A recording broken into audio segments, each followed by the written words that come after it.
pain, anger, destruction. She'll kill us all. Well, Dark Phoenix is one of the most beloved story of the X-Men universe. Can you feel the pressure? It's my most loved of the X-Men universe, so I do feel the pressure. How about you? Of course, I definitely feel the pressure.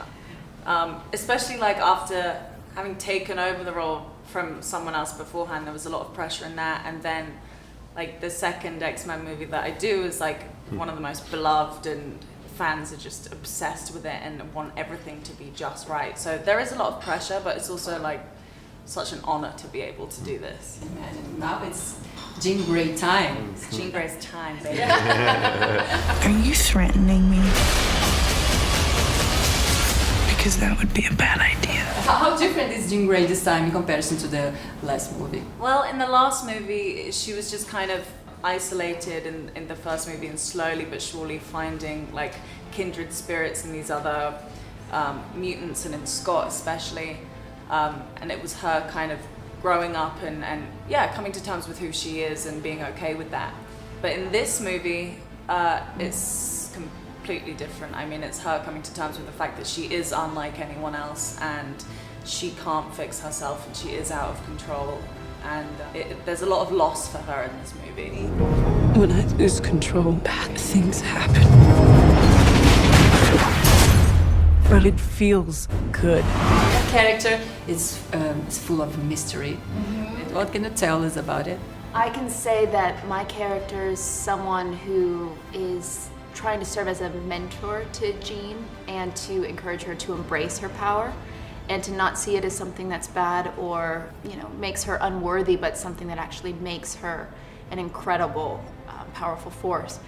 And because of that, perhaps she has some influence over Jean that others might not want her to have. You said yesterday that Smith fight with all the X-Men. I know, I don't know if I was supposed to say that. Tell me more about it. Fine. I can just say they're not as tough as they look. There's only one way to end this. I love the fact that the focus this time is in X-Woman. Yep. Yeah, and so powerful to watch this. Yeah, I mean, it's part of what was so exciting me about the movie is that it focuses on these incredibly strong female characters, which is something that is important to me and something that I think hopefully people will see more and more in film, and something that hasn't really been explored in a ensemble way in this genre. Obviously Wonder Woman did it wonderfully, but no pun intended, but it didn't, it was focused on one character. One of the defining characteristics of the X-Men comics is that they had the strongest female characters in any of the comics, in the ensemble comics. And it was something that for me was really important to finally translate fully to screen.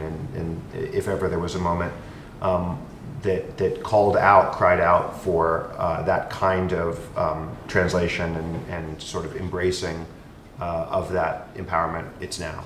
And it comes in a very important moment as well, isn't it? The power of woman, and this time we can see ex-woman in leading roles.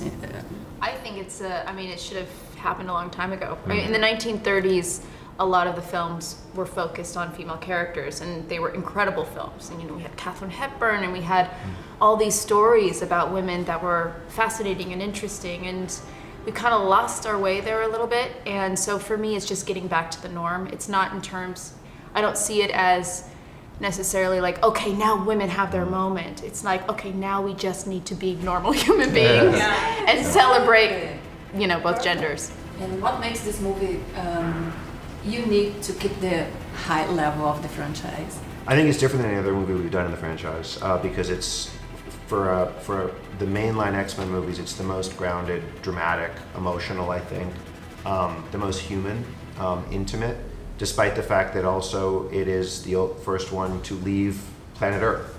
So ironically, it's the most intimate, and yet it's also the one that has the most cosmic, interdimensional, interstellar scale to it as well. She's not Jean anymore. She's still our friend. Thank you so much.